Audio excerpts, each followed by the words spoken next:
Morning lovely students. सो हमने previous lectures में अपना लोकोमोशन एंड मूवमेंट से related skeletal system and muscular system ख़त्म कर लिया है।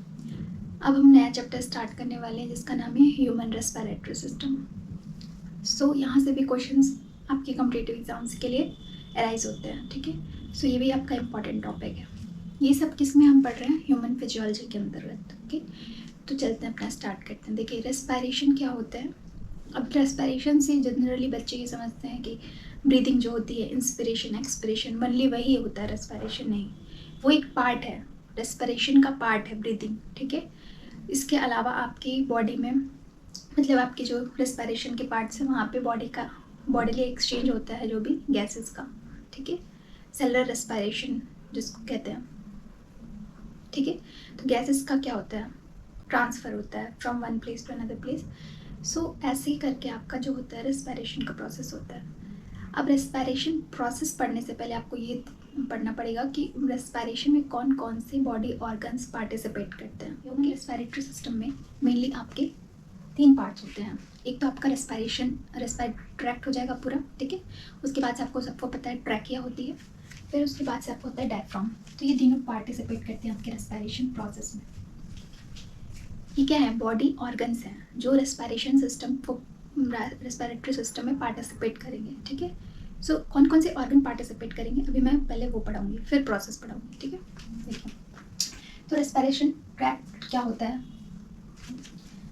यहाँ एक्सटर्नल लेयर से मतलब ये जो रेस्पिरेशन ट्रैक्ट होगा आपका वो कहाँ से कहाँ तक होगा? फ्रॉम एक्सटर्नल लेयर, जो आपकी नोज़ है उसमें एक्सटर्नल लेयर इंटरनल लेयर होती है। तो एक्सटर्नल लेयर से टर्मिनल ऑफ ब्रांक्यूल्स। अब ये ब्रांक्यूल्स क्या है? जब मैं ट्रैकिया अच्छे से पढ़ाऊंगी तो वहाँ पे बताऊंगी। ट्रैकिया में ब्रांक्यूल्स यूनिट्स पाई जाती हैं, जैसे ट्रैकिया का आपका फॉर्मेशन होता है, एल्वियोली, ब्रांक्यूल्स, ब्रांकी, ये सब हम पढ़ेंगे, ठीक है। सो ये कहाँ से कहाँ तक रेस्पिरेटरी ट्रैक्ट आपका चलता है? एक्सटर्नल लेयर से टर्मिनल ऑफ ब्रांक्यूल्स, जिसको हम फिर उसके बाद आपका एल्वियोली आ जाता है। अब लंग्स क्या है? लंग्स दोनों साइड आपके लेफ्ट साइड भी राइट साइड भी सैचुरेटेड होगा, मतलब वन पेयर में है, ठीक है। तो जो लंग्स है उसमें जैसे आपका structural and functional unit of nephron क्या है? किडनी क्या है? नेफ्रॉन। उसी तरह structural functional unit of lungs आप कह सकते हो एल्वियोली। क्या? एल्वियोली, ठीक है। कितने नंबर में होंगे? 300 मिलियंस। दोनों लंग्स में आपके 300 मिलियंस एल्वियोली हैं जो लंग्स को बनाने में पार्टिसिपेट करेंगे, ठीक है। सो this is very very important, ये आपसे क्वेश्चन पूछ सकता है, ठीक है। डायफ्राम, ये तीनों पार्ट हैं आपके ह्यूमन रेस्पिरेटरी सिस्टम के। डायफ्राम, अब डायफ्राम क्या होता है? देखिए, separate abdominal cavity from thoracic cavity. जो आपकी लंग्स की कैविटी होती है ना, लंग्स की कैविटी, उसको हम कहते हैं थोरेसिस कैविटी, ठीक है। और जो स्टमक से नीचे वाला पोर्शन होता है आपको उसको कहते हैं एब्डोमिनल कैविटी, ठीक है। तो उन दोनों के बीच के स्पेस को आप क्या कहते हो? डायफ्राम। तो डायफ्राम रेस्पिरेटरी सिस्टम में पार्टिसिपेट करता है। I hope this will be clear to you. तो कौन कौन से पार्ट में पार्टिसिपेट कर रहे हैं? Yes, respiratory tract, lungs, diaphragm, okay. अब देखिए ये चलता कैसा है आपका रेस्पिरेटरी सिस्टम, ऊपर से लेके यहाँ तक लंग्स तक चलता कैसे है, कैसे वर्क करता है, इसका पाथवे क्या है?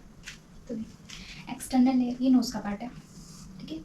ये जाएगा नेजल चैम्बर्स के पास। अब ये नेजल चैम्बर्स मैंने यहाँ पे दिया हुआ है, देखिए नेजल चैम्बर्स में कौन कौन से नेजल चैम्बर्स होंगे, ये भी आपसे क्वेश्चन अराइज कर सकता है। देखिए कौन कौन से पार्ट होते हैं, कौन कौन से चैम्बर होते हैं? Vestibular chamber, respiratory chamber and olfactory chamber, ठीक है। अब इसमें से क्वेश्चन आपसे अराइज करेगा कि वेस्टिबुलर पार्ट करता क्या है। नेजल चैम्बर में नोज़ की जो चैम्बर्स हैं आपके, उसमें वेस्टिबुलर पार्ट क्या करता है? तो वेस्टिबुलर पार्ट जो होता है वो करता है डस्ट एंड डस्ट पार्टिकल्स जो होते हैं या माइक्रो ऑर्गेनिजम्स, माइक्रोब्स, जो भी मतलब जो आपकी बॉडी के लिए हार्मफुल हैं, उनको क्या कहता है? रिमूव करने का काम करता है। रिमूव डस्ट पार्टिकल्स, ठीक है। मतलब उसको एक तरह से समझिए कि एक तरह से ट्रैप करने का काम करता है। क्या करता है? ट्रैप करने का काम करता है। तो उसको अंदर मतलब आपकी सांस की नली में नहीं जाने देगा। कौन? वेस्टिबुलर पार्ट, क्योंकि ये तो नेजल चैम्बर में ही है। तो जब नेजल चैम्बर से ही डस्ट आपका रिमूव हो जा रहा है या उसको ट्रैप कर लिया जा रहा है तो आपका जो डस्ट पार्टिकल है या कोई भी हार्मफुल एलिमेंट है वो आपके रेस्पिरेटरी ट्रैक्ट में नहीं जाएगा. तो that is the role of nasal chamber के वेस्टिबुलर पार्ट का. ओके, अब देखिए रेस्पिरेटरी चैम्बर क्या वर्क करता है. रेस्पिरेटरी चैम्बर होता है वो act as a air conditioner. Act as a air conditioner. Air conditioner क्यों बोलते हैं इसको, क्योंकि देखिए आप किसी मान लीजिए डेजर्ट एरिया में चले गए तो वहाँ पे अचानक से आपको बहुत ज़्यादा हॉटनेस महसूस होगी. तो आपकी बॉडी का टेम्परेचर है, आपको पता है, ठीक है, नॉर्मल टेम्परेचर, वो टेम्परेचर मेंटेन रहना चाहिए. उसके लिए भी सोचिए आपकी बॉडी में एक पार्ट होता है रेस्पिरेटरी चैम्बर, जो क्या करता है उस टेम्परेचर को अंदर की तरफ नहीं जाने देगा, उसको एक नॉर्मल टेम्परेचर पे लाके जो हॉट एयर आई आपके अंदर, क्योंकि वो आपकी सिस्टम को ख़राब करेगी वो जो हॉट एयर, क्योंकि आपका जो नॉर्मल टेम्परेचर है वो सबको पता है 37 डिग्री सेल्सियस. तो वो टेम्परेचर मेंटेन रहे, वो हॉट एयर आएगी और उसको एक नॉर्मल टेम्परेचर तक करने से पहले वो उसको अंदर नहीं जाने देगी. कौन?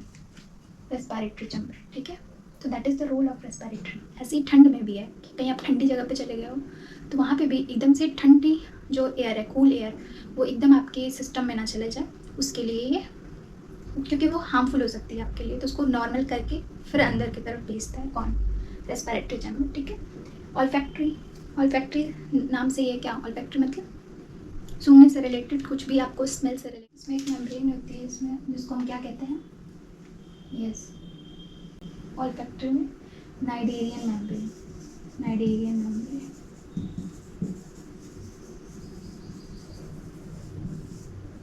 ये जो चैम्बर होता है ये तो सबको पता है, स्मेल को महसूस करवाने के लिए एक चैम्बर होगा.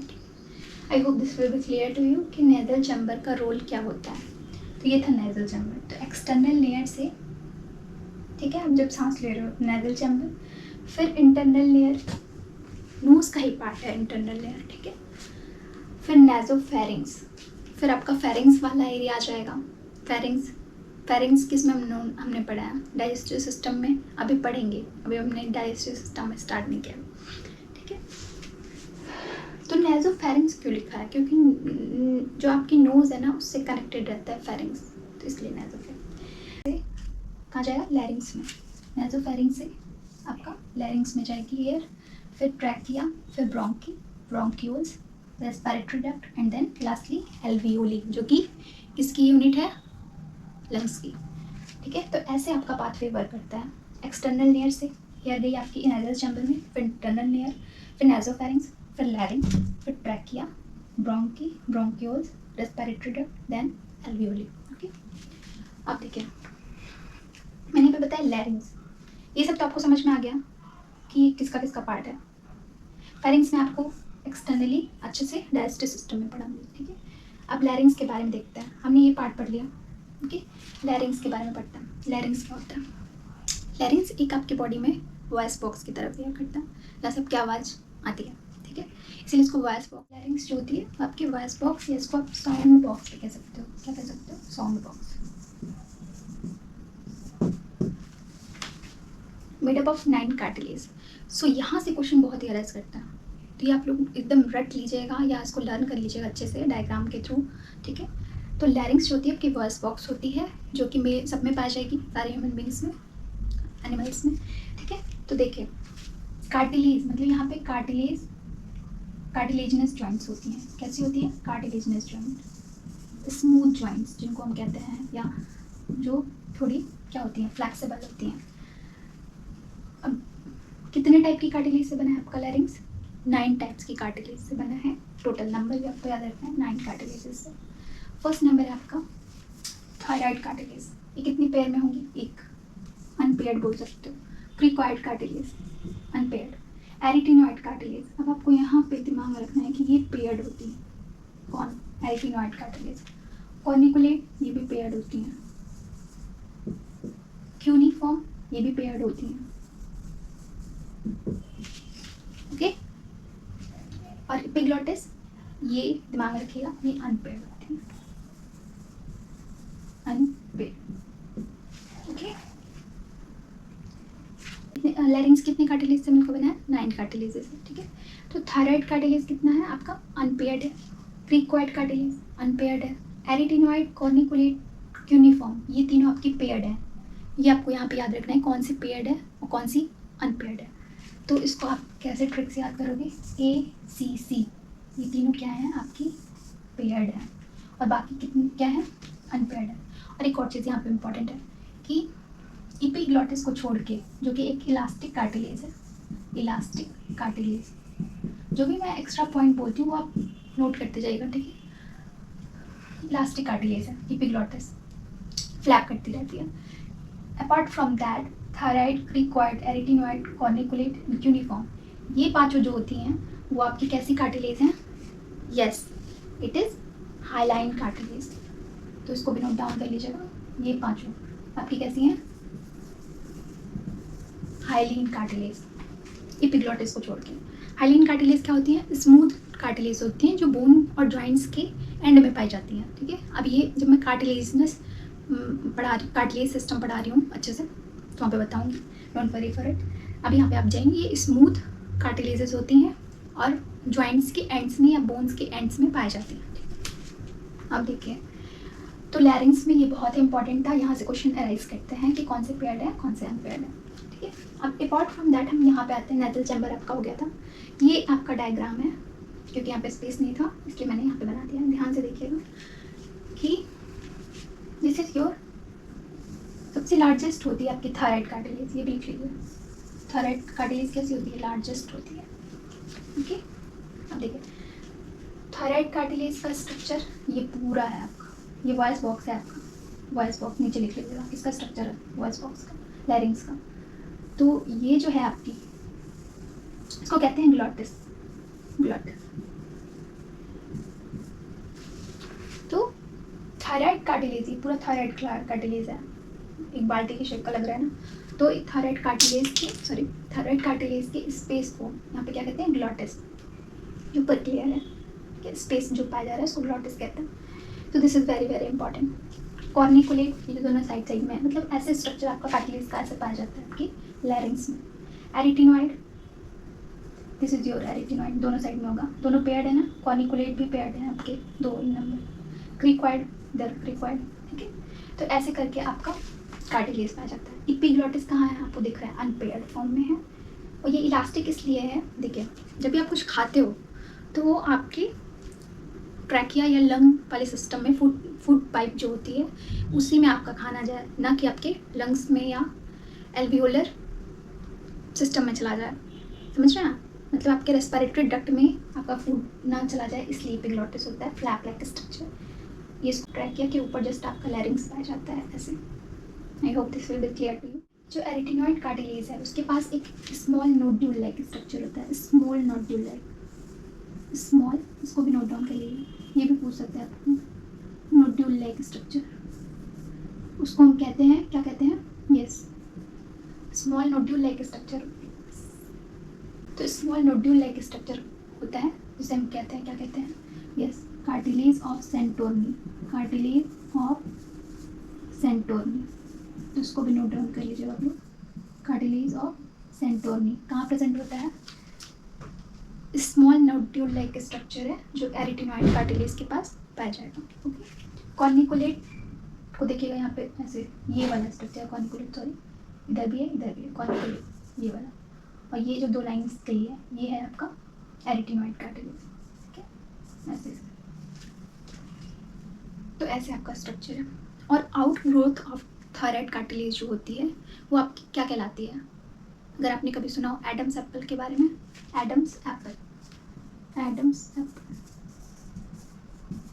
ये प्रोमिनेंट किस में होता है, मेल्स में। अगर आपने देखा हो मेल्स में ये जो यहाँ पे उठा हुआ होता है, फीमेल्स में भी होता है लेकिन प्रोमिनेंट ज़्यादा मेल में होता है। किसका आउट ग्रोथ है, अगर ये क्वेश्चन आपसे अरेस्ट करें, थायराइड कार्टिलेज का, जो कि लैरिंग्स का ही पार्ट है, ठीक है।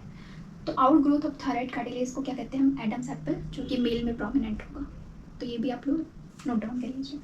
अब देखिए हम लैरिंग्स में ही कुछ वोकल कार्ड्स होते हैं, ठीक है, वोकल कार्ड्स ऐसे ऐसे वोकल कार्ड्स होते हैं। वोकल कार्ड्स का काम क्या होता है, जो आपकी आवाज़ निकलती है ना, वो तो लैरिंग्स का ही है, लैरिंग्स का ही वो है सिस्टम, लेकिन लैरिंग्स का ही वर्क है, लेकिन लैरिंग्स में भी कुछ वोकल कार्ड्स पाए जाते हैं जो कि मेल में अलग, फीमेल में अलग होंगे। जैसे कि दो टाइप के वोकल कार्ड्स हैं, true vocal cord and false vocal cord. इनको हम ट्रू वोकल कॉर्ड्स को हम होते हैं वो आपके इंफीरियर इन नेचर होते हैं, इनको इंफीरियर वोकल कॉर्ड्स भी कहते हैं नीचे की तरफ, एंड इसको कहते हैं सुपीरियर वोकल कॉर्ड्स। अब देखिए नाम से ही है कि ट्रू वोकल कॉर्ड क्या करेंगे, फोनेशन को प्रमोट करेंगे। फोनेशन मतलब साउंड को प्रोड्यूस करवाने में कौन आपका हेल्प करेगा, true vocal cord, phonation.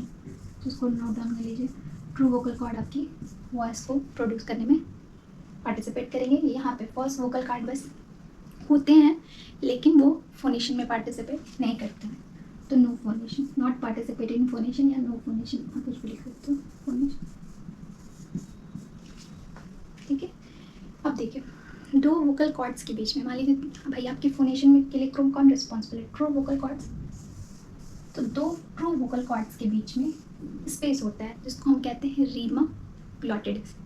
So this is also very very important. ये भी क्वेश्चन आपसे पूछ सकता है कि वोकल कार्ड्स के बीच में जो स्पेस होता है उसको क्या कहते हैं, रीमा ग्लॉटिडिस। ठीक है, तो अब देखिए यहाँ पे एक चीज़ बहुत इंपॉर्टेंट है कि मेल में ये वाइडर होती है, रीमा ग्लॉटिडिस वाइडर होती है। दैट्स वाई उनकी जो वॉइस होती है लो पिच्ड होती है, इसकी मेल में लो पिच्ड वॉइस मतलब धीमी होती है, पिच्ड वॉइस। आवाज़ भारी होगी तो धीरे ही निकलेगी, किसी की आवाज़ पतली है तो वो तेज़ सुनाई देती है, आपने नोटिस किया होगा। तो जो लड़कियां होती हैं, फीमेल्स होती हैं, गर्ल्स होती हैं, और जो बच्चे होते हैं जब वो रोते हैं या वीपिंग करते हैं तो उस टाइम पे उनकी आवाज़ साउंड प्रोडक्शन क्या होता है, बहुत फास्टली होता है, बहुत तेज़ होता है। ठीक है, तो उनमें क्या होता है, फीमेल्स में या चिल्ड्रन में रीमा ग्लॉटिडिस नैरोवर होती है। नैरोवर होने की वजह से यहाँ पे वॉइस कैसी होगी, हाई पिच्ड वॉइस कैसी होगी, हाई पिच्ड वॉइस। ओके, तो इसको नोट डाउन कर लीजिए आप लोग, ये क्वेश्चन यहाँ से अराइज कर सकता है। ये भी लैरिंग्स के कितने कार्टिलेज से मिलकर बना है, ये क्वेश्चन अराइज कर सकता है। कार्टिलेज ऑफ सेंटोरनी कहाँ प्रेजेंट है, किसका पार्ट है, ये आपसे क्वेश्चन पूछ सकता है। ठीक है, किस कार्टिलेज का पार्ट है, ये भी आपसे क्वेश्चन पूछ सकता है। एडम्स एप्पल किसका आउटग्रोथ है, मैं आपको क्वेश्चन बता रही हूँ कि यहाँ से क्वेश्चन पूछ सकते हैं, उसको इंपॉर्टेंट आप लोग टिक कर लीजिए। और ये पाथवे आपको याद होना चाहिए, pathway of respiratory system, this is your trachea, ये भी नोट डाउन कर लीजिएगा। इसके बाद हम क्या पढ़ेंगे, अभी आज के लेक्चर में इतना ही रहने देते हैं। अब हम इसके बाद ट्रैकिया पढ़ेंगे, फिर एल्वियोली के बारे में डिटेल में पढ़ेंगे, ब्रोंकियल्स, ये सब कैसे स्ट्रक्चर होते हैं आपके लंग्स में, कैसे प्रेजेंट होते हैं। ठीक है, तो एक एक करके स्ट्रक्चर जब आप पूरा पढ़ लोगे, आपके बॉडी ऑर्गन्स का जो रेस्पिरेटरी सिस्टम में पार्टिसिपेट करे, फिर उसके बाद हम प्रोसेस पढ़ेंगे कि ब्रीदिंग कैसे हो रही है, सेलुलर रेस्पिरेशन कैसे होता है। ओके, मिलते हैं नेक्स्ट वीडियो में। Thank you so much.